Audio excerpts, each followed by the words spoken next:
Hi folks, it's Friday, another Jaws lesson. Well, shall we start by asking Sharky to tell us a joke? Let's see. Hey Sharky, tell me a joke. Which sharks would you find at a construction site? Hammerhead sharks. Oh no, that's not funny. Come on now, please. Hey Sharky, tell me a joke. What do you call a bear without any teeth? A gummy bear.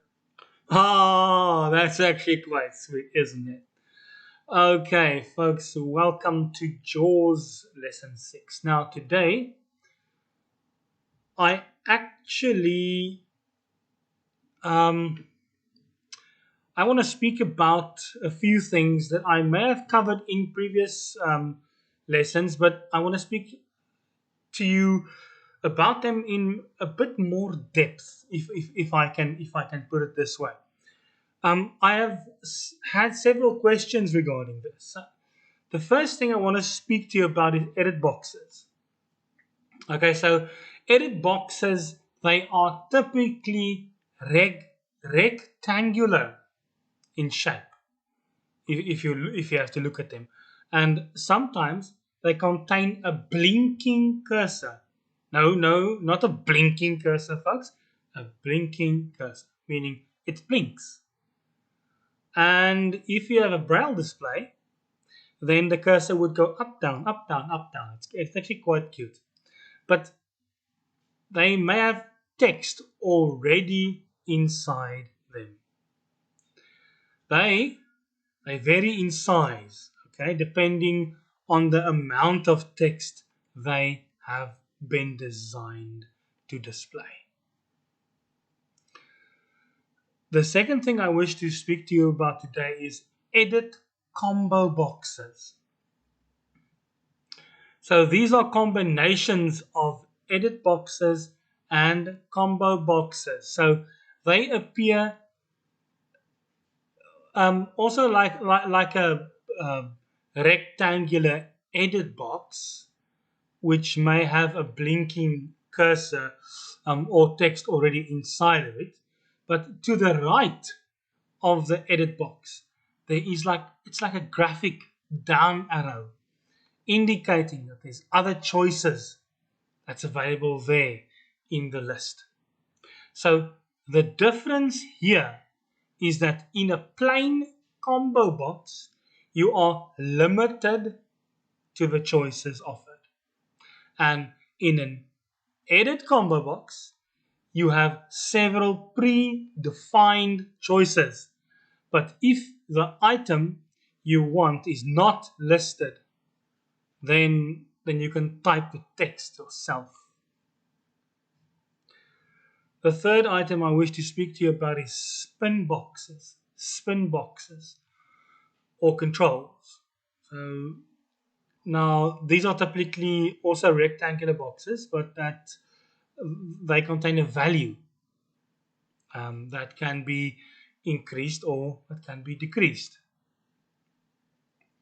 A graphic up down arrow is usually to the right of these controls to allow mouse users to click. They can click through the choices, but you can also then use your up and down arrow keys to move through those spin boxes and make changes if you wish. So then we get page tabs or other tab like controls. Now, these are like, it's usually also rectangular, but they contain text or they contain graphic label. So the rectangular shape is it's supposed to represent the likeness of a paper tab, basically found on the top of a file folder in a filing cabinet. So the tabs can be located anywhere on the page. Choosing a tab generally causes new content specific to that tab to appear on the screen. In YouTube, if you go into YouTube, you would also find some tabs there, and when you press spacebar or enter, it would then display the text relevant to that tab. Now I want to speak about tree views. So tree views, they appear just like a vertical list in a rectangular window, and they display like a hierarchical list of items, meaning one, two, three, four. Like I think of it this way: a tree view is like a tree. It's like a huge tree that has branches, and you can move up and down the main list or the main tree with the up and down arrow, and then you can actually then either tab or press the right arrow to expand those branches. Okay, so the items in the list, which are which can contain sub items, can be opened and closed by using the arrow keys. Okay, I want to speak about list views now as well. Now, these are windows that display a list of choices.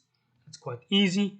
The items within the list can typically be arranged in more than one arrangement, and they can be changed by the user. So you'll find them in like File Explorer, for instance, or email programs, for instance, and many other places. So, folks, that was just a few types of controls that one would get. And I hope that you found it useful and that you will find it useful in the future to know this. I just thought maybe today would be a good day to actually then just speak to you all about that. Um, may you have a wonderful weekend, and may you stay safe and warm if you are in our country. Else, if you're overseas and it's like summer there by you folks, how nice. Even though I heard that you folks get rain in the summer as well. But yeah, stay well and speak again.